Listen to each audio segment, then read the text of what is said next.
ఒక నిమిషం ప్రార్థన ఆగినందుకు కొంతమంది చచ్చిపోతున్నారండి. పర్లేదు రేపు చేసుకుందాం అంటావేంటి, ఈ వారం కుదరదంటావేంటి? ప్రార్థన కాలమును వ్యర్థపరచకూడదు, నియామక కోడికలను ఎగ్గొట్టకూడదు, ఉపవాస ప్రార్థనలు మానకూడదు. ప్రార్థన కాలమును వినోదమునకు మార్చకూడదు. ఒక్క గడియ చేతులు బరువెక్కి, ఉద్దేశంలో ఉన్న మనస్సులో ఉన్న చేతులు బరువెక్కి కాస్త రిలాక్స్ అవుట్ చేతులు తిప్పితే ఈలోపే కొందరు చచ్చిపోతున్నారు. ప్రార్థనలు మానిన కాలము ఎందరికో నాశనం అయిపోతుంది. ప్రార్థనలు ఆపేసిన కాలములో ఎందరో నశించిపోతున్నారు. ప్రార్థనలు ఆపేసిన కాలములో శత్రువు పైచేయి సాధిస్తున్నాడు. ప్రార్థనలు ఆగిన కాలములో శత్రు రాజ్యము ప్రబలుచున్నది. ప్రార్థనలు ఆగితే దేవుని రాజ్యమునకు నష్టము కలుగుతున్నది. కనుక ఏ విధము చేత కూడా ప్రార్థనలకు అభ్యంతరం కలగకుండా దేవుని సంఘము సకల జాగ్రత్తలు తీసుకోవాలి. దేవుని ఆత్మ సహాయాన్ని తీసుకోండి. నా ప్రార్థన జీతం ఆగకూడదు ప్రభువా, నా ప్రార్థన సమయం అభ్యంతరం అవ్వకూడదు ప్రభువా, సంఘ ప్రార్థనలు ఆగకూడదు ప్రభువా, కుటుంబ ప్రార్థనలు ఆగకూడదు ప్రభువా, ఉపవాస ప్రార్థనలు ఆగకూడదు ప్రభువా, నియామక కోరికలు ఆగకూడదు ప్రభువా. ప్రార్థన ఆగితే నష్టం అదే. అందుకనే ప్రార్థనలకు అభ్యంతరం కలగకుండా చూసుకోండి. ఆగితే నష్టం.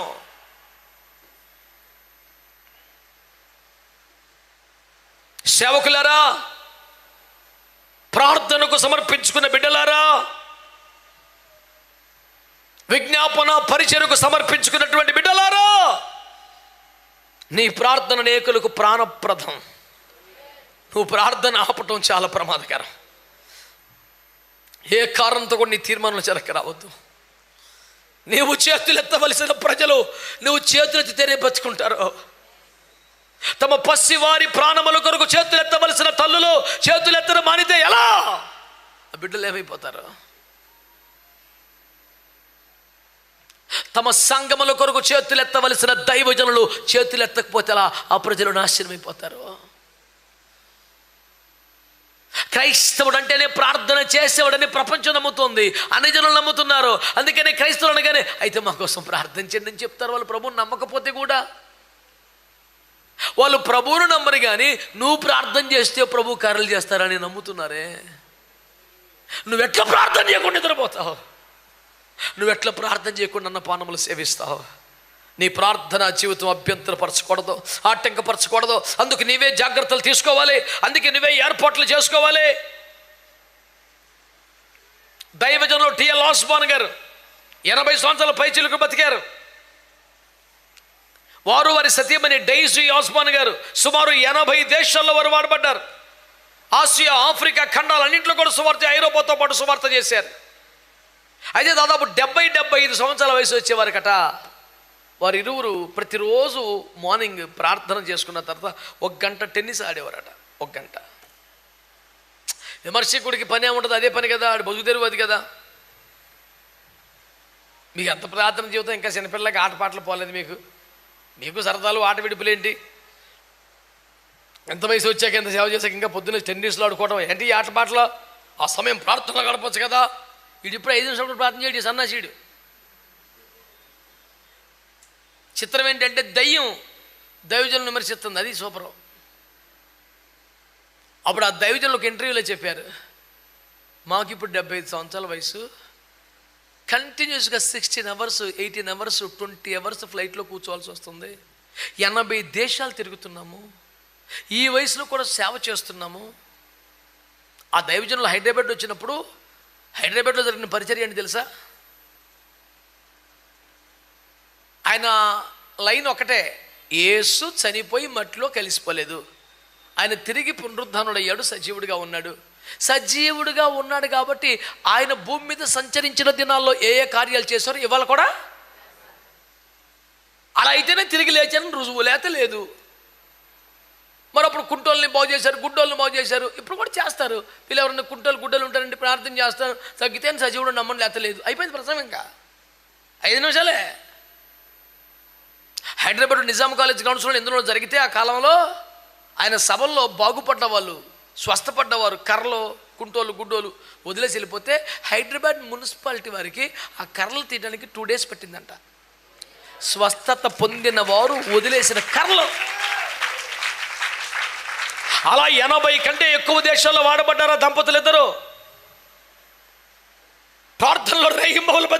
దేవుని అభిషేకమును పొంది దేవుని ఆత్మచేత నడిపించబడి ప్రపంచానికి యేసయ్య ప్రేమను చాటించిన గొప్ప దైవజనులు, లక్షలాది మంది రక్షణలు నడిపించిన వాళ్ళు.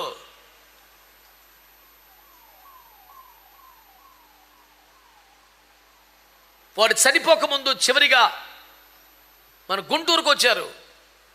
ఒక సభలో వారు పాలు పొందే, ప్రత్యక్షంగా పాలు పొందే ఒక కృపను, సంతోషాన్ని ప్రభు నాకు ఇచ్చారు. ఆయన ఫెమిలియర్ స్టేట్మెంట్ ఒకటి ఉంటుంది, we have travelled the globe, we came to know one thing, east or west people are same అంటాడు. That is my all time favourite statement. Westerns ఇలా ఉంటారు, ఈస్టర్న్స్ ఆయన సుత్తి, అది మనిషి ఎక్కడో ఒకటి అంటాడు ఆయన. సువార్త ప్రకటనలో ఒక్కొక్క ఏరియాకి ఒక్కొక్క రకంగా చెప్పాలనే నా అమాయకత్వం నుంచి కళ్ళు తెరిపించిన స్టేట్మెంట్ నాకు అది. ఓహో ఇటు కాదు, వీళ్ళకి ఇది చెప్పాలా, వాళ్ళకి అది చెప్పాలా, ఒక ఫార్మెట్ నా మైండ్లో ఉండేది. కొట్టి పారేసాడు వేసి రక్తం వేసి మొబ్బిడిపోయిందని చెప్పాలి నాకు. ఆహా ఓకే, అంటే అమెరికాకి వెళ్తే ఎట్లా చెప్పాలా, ఇండియాకి ఏమి లేవు, ఎవడైనా ఒకటే. మానవుడు పాపి, ఆర్ఆర్కే మూర్తి గారి భాషలో పాపాల పేప, అంతే, ఎవడైనా ఒకటే. ఆయన చెప్పిన కారణం ఏంటంటే 16 గంటలు 18 గంటలు ఫ్లైట్లో కూర్చోవాలి, కూర్చోలేకపోతున్నాం, కాళ్ళు నొప్పులు వచ్చేస్తున్నాయి, మాకు ఈ వయసులో కూడా ఫిట్నెస్ కావాలి, అందుకే దేవుని సేవ కొరకు ప్రయాణములు చేసే ఆరోగ్యం, నిలబడి వాక్యం చెప్పే ఆరోగ్యం, నిలబడి స్వస్థత ప్రార్థించే ఆరోగ్యం కోసం రోజుకు 1 గంట అయినా మేము టెన్నిస్ ఆడుతున్నాం, లేకపోతే ఫిట్నెస్ ఉండలేదు, నీరసం వచ్చేస్తుందని. ఈ సన్నాసి రకముడు ఏమంటాడు, ఈ వయసులో మీకు ఆటలు అవసరమా? ఒక దైవజనుని దర్శనం కానీ, భారము కానీ, ప్రయాస కానీ నువ్వేం చూసి మాట్లాడుతున్నావురా నువ్వు? ఓ తెగబడిపోట కాదు, రోడ్డెక్కే కడుపులో దేవుని భయం ఉండాలి. దేవుడు వాడుకొనుచున్న మనుషుల గురించి మాట్లాడడానికి. దేవునికి స్తోత్రం కలుగునుగాక.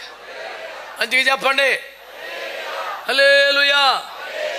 ఈ సన్నాసి రాకూడేమో ఏదో ఎస్కరియోతు గారు అంటాడు, లోతు గారు అంటాడు, కయ్యను గారు అంటాడు, యేషవు గారు అంటాడు, ఈ పరిశుద్ధులందరినీ విమర్శిస్తూ ఉంటాడు. అంటే ఇడు ఏ వేచివాడు, ఈడే శిబిరంలో ఉంచి ఉన్నాడు, ఈడి వాయుస్ ఎవరిది, ఈడి ఆత్మ ఎవరిది, ఈడి గమ్యం ఎవరిది? యేసు రక్తమే జయం.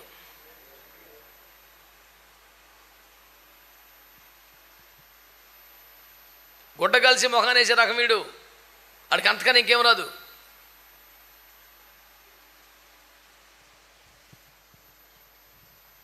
ఒక్క నిమిషం ప్రార్థన ఆగితే అనేక మంది చచ్చిపోతున్నారు. శరీరంతో ప్రార్థన చేయట అన్ని వేళలా సాధ్యం కాదు. నిద్రపోవాలి, ఆహారం తినాలి, పనులు చేసుకోవాలి. అందుకని ఆత్మతో నింపబడితే పరమగీత కన్యక అంటుంది, నేను నిద్రించి తినే కానీ నా ఆత్మ మేలుకొని ఉన్నది, నా ప్రియునితో మాట్లాడుతూ ఉన్నది. నిద్రపోతుంటే కూడా నీ ఆత్మ మేలుకొని ఉంటుంది. ఆత్మతో నింపబడితే, అభిషేకము పొందితే, అన్య భాషల్లో ప్రార్థించే కృప వస్తే నీ ఆత్మ ప్రార్థిస్తూనే ఉంటుంది, దేవునితో ట్యూన్ అయిపోయి ఉంటుంది, అనుసంధానం అయిపోయి ఉంటుంది, ఆ ప్రార్థన కంటిన్యూ అవుతుంటుంది. ఎవడ తెగక ఎల్ల వేళలో ప్రార్థన చేసే కృప ఆత్మపూర్ణులుగా ఉండటం ద్వారానే సాధ్యమవుతుంది. ఆ కృప పోగొట్టుకోకూడదు, మనం ఆ కృప సంపాదించుకోవాలి. మనం ఏదో వారానికి 1 గంట వచ్చి కూర్చోవటం, కుటుంబ ప్రార్థనలు మొక్కుబడిగా మోకరించడం, తెగలిసిపోయి 2 మెతుకులు తిని పడుకుని పోవటం, ఓరు బాబు పుసుకుమని రాకూడదు ఏమైపోతావు, నువ్వు చచ్చిపోతే ఎట్టిపోతావు. Actually I'm a very busy man, I'm a hard working person. I may not pray much time in prayer. A small prayer in the beginning of the morning and a small prayer in the night. That's it. The Lord is protecting me. అంటే వీడి ప్రార్థన target ఏంటి? వీడి కాపాడబట్టమే.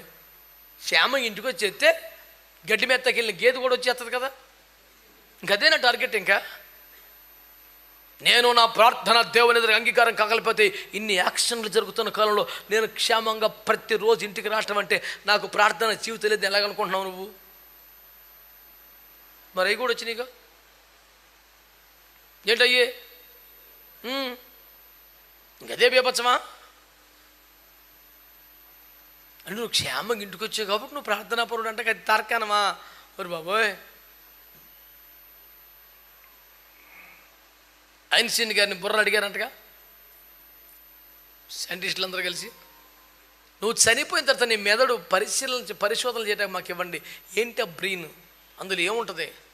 చూడాలి అసలు ఎంత knowledge ఏంటని అడిగితే ఆయన అవయవదాన సంతకాలు పెడతారుగా, అట్లాగే బ్రెయిన్ పరిశోధనలకు ఇవ్వడానికి ఒప్పుకొని సంతకాలు పెట్టారంట.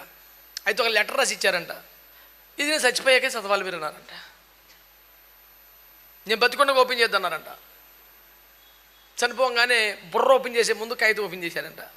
అందులో రాశారంట, సరిగ్గా మీ మెదడు ఎంత ఉంటుందో నాది అంతే ఉంటుంది, అందులో ఏమేమి ఉంటాయో సరిగ్గా ఇవన్నీ ఉంటాయి. ఆ లిక్విడ్ అన్నీ ఆ మెజర్మెంట్లు స్పష్టంగా రాశారంట. నాకు అంత చదువులేదు కానీ అవన్నీ రాశారంట అక్యురేట్గా. అయినా మీరు పరిశోధనలు మీ తృప్తి కోసం చేసుకోండి అని చెప్పారంట. ఇప్పుడు ప్రశ్న ఏంటి? దాన్ని సాధన చేయటం, దానికి పని చెప్పడం, దానికి పదును పెట్టడం, దాన్ని అప్పగించుకోవటంలో ఉంటుంది. ఇప్పటికైనా అదే ఉంటుంది మ్యాటరు.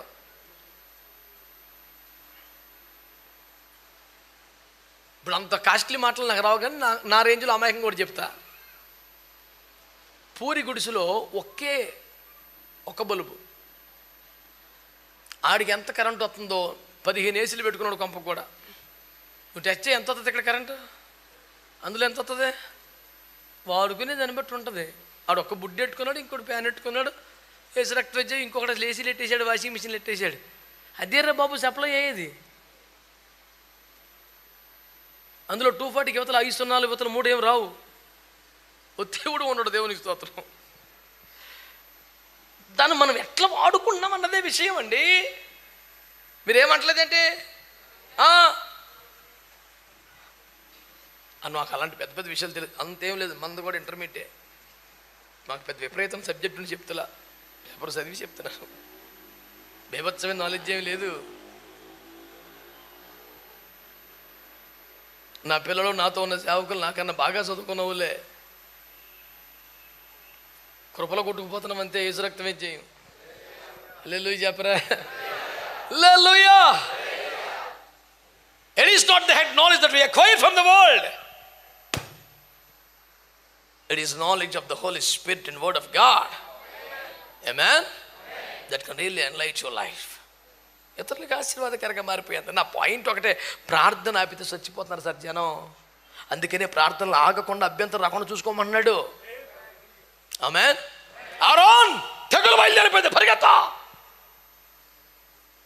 నీ దుపార్తులు బలిపీఠ బలిపలు వేసుకుని మృతులకు సజీవులకు మధ్య నిలబడి ఎలా అని చెప్పంటే గబా గబా ఇప్పుడు చెప్తే ఎలాగా, ముందు రాత్రి SMS పెట్టచ్చు కదా అనలేదు అహరోను.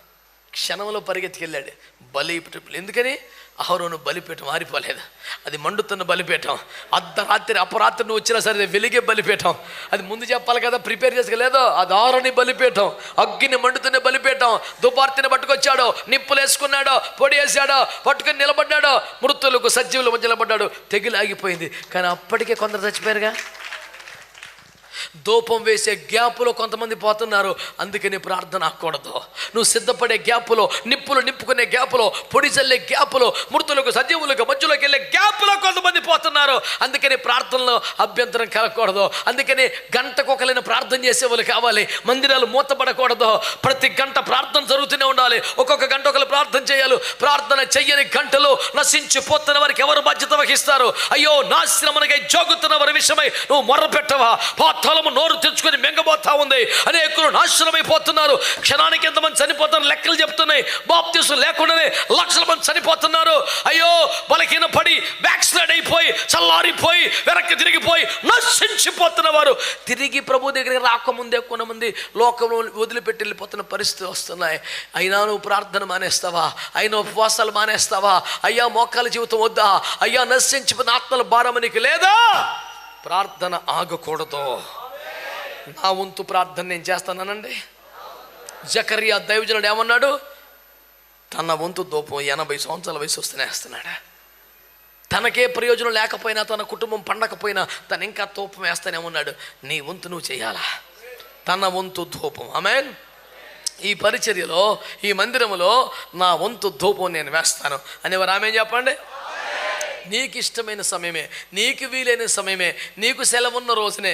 ఆ రోజు కూడా ఇంటి దగ్గర గడపకుండా, ఆ రోజు ఆదివారం కాకపోయినా, ఉపవాసకోవటం కాకపోయినా, నీకు సెలవు వచ్చింది కాబట్టి బండి వేసుకుని రా, 1 గంట ప్రార్థన చేసి వెళ్ళు. అది నీకు ఆశీర్వాదకరం.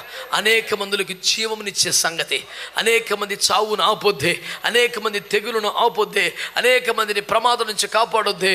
మన ప్రార్థన విలువైనది, మన ప్రార్థన అవసరమైనది, మన ప్రార్థన ముఖ్యమైనది. మన ప్రార్థన కొరకు మందిరములు ఎదురు చూస్తున్నాయి, తలుపులు తెరవబడుతున్నాయి. వీలున్నప్పుడల్లా రండి, ఖాళీ ఉంటే వీలు చేసుకొని రండి.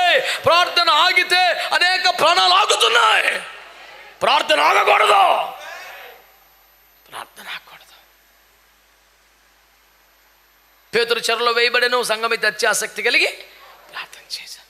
ఒక పక్కన స్టెఫెన్ని చంపేశారు, ఒక పక్కన యాకోబుని చంపేశారు. మళ్ళీ ఇప్పుడు పేతురుని అరెస్ట్ చేశారు. సంఘానికి భయం పట్టుకుంది, వామ్మో ఇట్టయితే అయ్యగారిని కూడా చంపేస్తారు. ఇప్పటికి 2 చంపేశారు, పేతురుని చంపి. ఇక మనల్ని ఎవరు నడిపిస్తారు, మనల్ని ఎవరు బలుపరుస్తారు, ఎవరు రాకడ సిద్ధపరుస్తారు, ఎవరి బోధలో పెంచుతారు? ఎట్లాగైనా మనం పేతురు గారిని కాపాడుకోవాలని ఇక మోకాళ్ళు వేసి అత్యాసక్తి కలిగి ప్రార్థన చేయడం మొదలుపెట్టారు. దేవుడు పరలోకాన్ని తెరిచాడు, దేవదూతని పంపాడు, సంఖ్యలు తెంచాడు, కట్లు విప్పాడు, దైవజనుని క్షేమంగా ప్రార్థించు వారితో కలిపేశాడు. దేవునికి స్తోత్రం కలుగునుగాక. హల్లెలూయా. బంధించబడ్డవారు అపోస్తులు చంపబడక ముందే, సేవకుల మెడ తెగి పడక ముందే మన ప్రార్థనలు ప్రారంభం అవ్వాలి. ఇప్పటికే కొందరిని కోల్పోయాం, మిగిలిన వారిని కాపాడుకోవటానికి మన ప్రార్థనలు హెచ్చవ్వాలి. శోధనలు పడిపోకుండా ప్రార్థనలు హెచ్చవ్వాలి. మనుష్య కుమార్ని ఎదుర్కోవడానికి శక్తి కావాలంటే ప్రార్థనలు హెచ్చైపోవాలి. ఎల్లప్పుడూ ప్రార్థన చేస్తూ ఉండాలి. ఆరోగ్యం తగ్గని ప్రార్థన తగ్గనే వద్దు, అవకాశాలు తగ్గని ప్రార్థన తగ్గనే వద్దు, ఆర్థికం తగ్గని ప్రార్థన తగ్గనే వద్దు, ఏమైనా తగ్గని ప్రార్థన తగ్గనే వద్దు. ఎందుకంటే ప్రార్థన ఆగితే అనేకుల ఊపిరి ఆగిపోయే ప్రమాదం ఉంది. ఇప్పటికైనా ప్రార్థన జీవితానికి సమర్పించుకుందాం, ప్రార్థన కొరకు అంకితం అవుదాం. దేవుడు అపరిమితమైన ప్రార్థన ఆత్మతో మనల్ని నింపి పంపునుగాక. భారం ఉన్నవాళ్ళు, ఆసక్తి ఉన్నవారు లేండి, ప్రార్థనలో మోకరించండి.